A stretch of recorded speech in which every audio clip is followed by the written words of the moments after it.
Today, we're diving into what I think is a truly brilliant marriage in medical imaging. It's a story about two powerful technologies, right?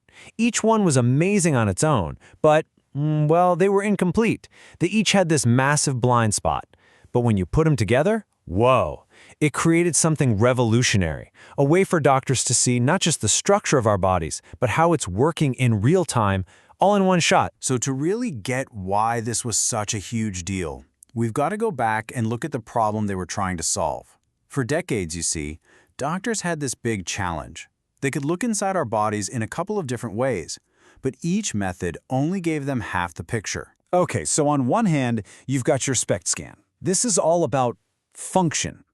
Think of it like this. It follows a tiny radioactive tracer to see what's happening on a biological level. You know, which cells are firing up, which parts of an organ are really kicking into gear. It's the how it works picture. Then, on the other hand, you have the CT scan. And this is all about form. It's that beautiful, super detailed 3D map of your bones, your organs, all the physical stuff. But here's the catch, the big blind spot for each one. That SPECT scan, it might light up and show a hot spot of activity. The problem is, as the research says, those images don't have clear anatomical landmarks. So you can see that something's happening, but you have no clue where it is exactly. And the CT scan? It's the total opposite. It gives you this perfect map, but it can't tell you a thing about the metabolic status of what it's seeing. You can see a lump, for instance, but you don't know if it's benign or something to worry about. So that brings us to the core question, right? The big dilemma. What if you're a doctor and you absolutely need to see both? You need to see the function and the form, pinpointed to the exact same spot at the exact same time. How do you connect the what's going on with the where it's going on, especially when a patient's life could literally be on the line? Well, the answer was, well, it was brilliant. A true modality marriage, as they called it. The idea was simple but revolutionary. Instead of having two separate machines, what if you just combined them?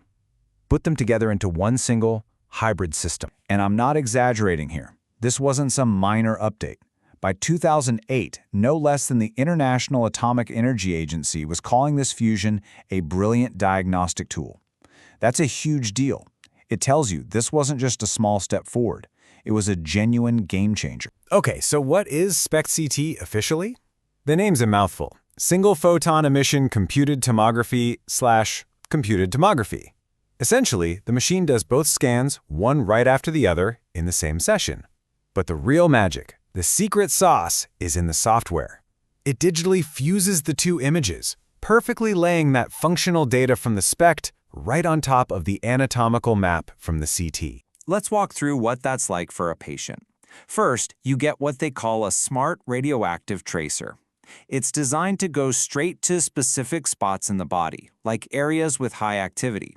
Then, the SPECT part of the machine does its thing, creating what you can think of as a heat map of all that biological function.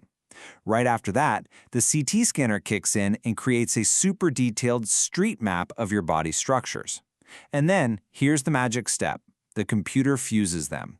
It takes that functional heat map and overlays it perfectly onto the anatomical street map. Suddenly, the doctor doesn't just see a problem, they see the exact address where it's happening. And what's really wild is just how fast this all happened. I mean, SPECT and CT had been around for decades as separate things. But the very first commercial hybrid machine, that didn't even hit the market until 1999. But its value was so immediately obvious that by June of 2007, less than a decade later, there were already about 600 of them installed all over the world.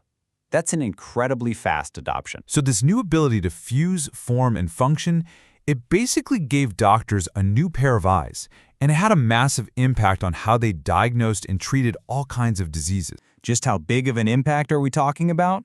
Get this. One report found that making the switch from just a SPECT scan to a combined SPECT CT scan could actually change a patient's diagnosis in up to 30% of cases. Let that sink in for a second.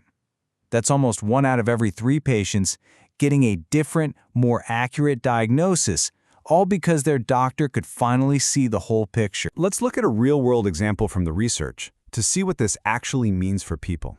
So picture a really tough case. A patient who has thyroid cancer that's spread, and they've already been through multiple surgeries. In a situation like that, precision isn't just nice to have, it is everything. Okay, so the doctors do a SPECT scan, and it shows the classic problem we talked about. It picks up a little hot spot where the tracer is gathered, which suggests there's still cancer activity. But where is it? Because of all the scar tissue from the previous surgeries, it's basically impossible to tell if it's in a lymph node or just some leftover tissue. The surgeon needs to know exactly where to go. And this is where SPECT-CT just changes the whole game. The moment you fuse that functional hotspot with the clear, anatomical CT map, all that confusion, all that ambiguity, it just disappears. And the result? The research puts it perfectly. The hybrid image, and I'm quoting here, precisely identified where the surgeon should operate. It took what was just a vague blob of concern and turned it into a specific, actionable target. That is the difference between a surgeon going in with uncertainty and going in with a crystal-clear roadmap. Or take a look at this. On a SPECT scan alone, these two hotspots could look pretty much identical. A doctor might be looking at them and not know what to think. But when you add the CT data and fuse the images, the real story emerges. In one patient, that hotspot turns out to be totally harmless joint inflammation. But in the other patient, that almost identical spot, it's revealed to be a small bone metastasis, cancer. That's the power we're talking about. The power to tell the difference between don't worry about it and a diagnosis that changes everything. And you know, this isn't just about cancer, not by a long shot. The research actually calls SPECT/CT a one-stop shop for diagnosing a whole range of other conditions. The applications are just so diverse. For cardiology, you can map blood flow right onto the heart's anatomy to check for coronary artery disease. In orthopedics, it's a lifesaver for figuring out the source of complex pain or trauma. Got a hidden infection, maybe in a prosthetic? SPECT-CT can pinpoint its exact location. It's also become absolutely essential for finding those tiny, hard-to-locate tumors in things like neuroendocrine or parathyroid disease. So what's the bottom line for patients? It's really simple. You get clear answers, and you get them faster. A single SPECT-CT scan can often give a definitive diagnosis, which means you can skip that whole stressful, anxious process of going back for more and more tests. It just cuts through the noise. So, when you boil it all down, why was this modality marriage such a huge leap forward? Well, it really comes down to four main things. First, you get incredible anatomical accuracy. You know exactly where the functional problem is. Second, the specificity is just way better. You can tell the difference between actual disease and just normal body stuff. Third, all of that leads to much better planning. Whether it's for surgery or another therapy, doctors have a precise roadmap. And finally, and maybe most importantly, it boosts diagnostic confidence for everyone. Doctors are more sure, and patients get clearer, more trustworthy answers. You know, the story of SPECT-SCT is just such a perfect example of innovation. It shows how taking two great ideas and putting them together can create something way more powerful than either one was on its own. And it really leaves you with a big, exciting question, doesn't it? As we keep getting better and better at merging function and form, at connecting the what with the where, what does that mean for the future of medicine? How is it all going to change?